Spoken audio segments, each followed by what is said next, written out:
you. Connect Care Cube, Nizamabad's first doctor appointment booking app. Find your trusted doctor and book appointments in seconds. 2020 సంవత్సరంలో 7వ డివిజన్లో కార్పొరేటర్గా contest కూడా చేసిన నేను అప్పుడు.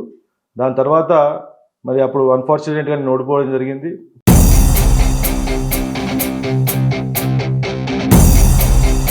అసలు కాంగ్రెస్లోకి రావాలన్న ఆలోచన ఎందులో వచ్చింది? ప్రేరణ గారిని వాళ్ళు మనం సంప్రదించడం, వారితో మనకి వారి సన్నిహిత్యం పెరగడం వల్ల ఉన్నత చదువులు చదివి ఈ రాజకీయంలోకి రావాలన్న ఆలోచన ఎట్లా వచ్చింది?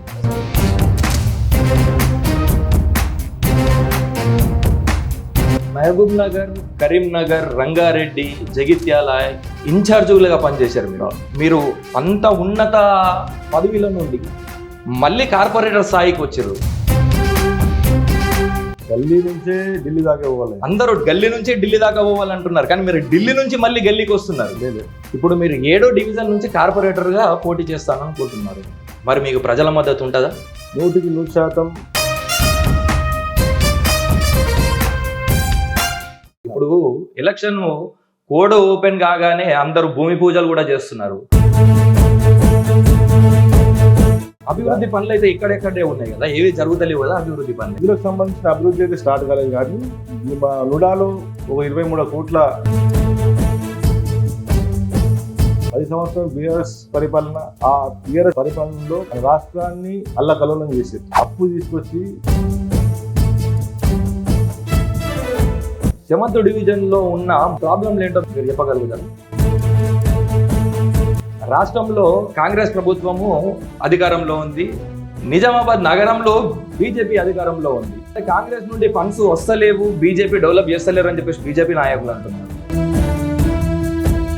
నిజామాబాద్తో కంపేర్ చేసుకుంటే కరీంనగర్ ఒకప్పుడు చాలా వెనుకబడ్డ ప్రాంతం. కరీంనగర్ ఈ రోజు స్మార్ట్ సిటీగా ఉంది. ఇక్కడ సెంట్రల్ మినిస్టర్ ఎదుర్కొంటే సొంత నియోజకవర్గం కాబట్టి దాన్ని డెవలప్. మరి ఇక్కడ ఉన్న ఎంపీ గారు కూడా వేల రామమూర్తి గోపి గారు 7వ డివిజన్లో గెలిస్తే ప్రజలకు అందుబాటులో ఉంటాడా? అందరు రాజకీయ నాయకులు లెక్కనే మళ్ళీ ఎలక్షన్ల దాకా కనిపించకపోతారా? మీ కార్పొరేటర్గా గెలిచినాక అవినీతి పట్టకుండా వెళ్తారా? లేకపోతే ఇప్పుడు చూస్తున్న కార్పొరేటర్లు ఏదైనా బిల్డింగ్ కట్టాలన్నా వాళ్ళకి ఏదో ముడుపులు అందుతాయి కానీ పనులు చేస్తలేరని చెప్పేసి చాలా మంది ప్రజలు కూడా మాపోతున్నారు. అందమూల రాజకీయం స్టార్ట్ చేసిన వాళ్ళు ఇవన్నీ చేస్తూ ఉంటారు. కానీ ఇప్పుడు ఉన్న రాజకీయ నాయకులు సగం మంది డబ్బుల కోసమే రాజకీయం చేస్తున్నారు. వాస్తవం. నేను ఎందుకు అంటున్నానంటే ఈ మాట, కార్పొరేషన్ గా ఎంతో మంది ఒక పార్టీ గుర్తుతో గెలిచి డబ్బుల కోసం ఆశపడి పార్టీలు చేంజ్ అవుతున్నారు. వాళ్ళు రాజకీయ నాయకులే కాదు. ఇప్పుడు ఒకవేళ రామమూర్తి గోపి గారు గెలిస్తేనే దాన్ని డెవలప్ చేస్తారా, లేకపోతే గెలవకుండా కానీ డివిజన్ ని నమ్ముకొని ఉంటారా?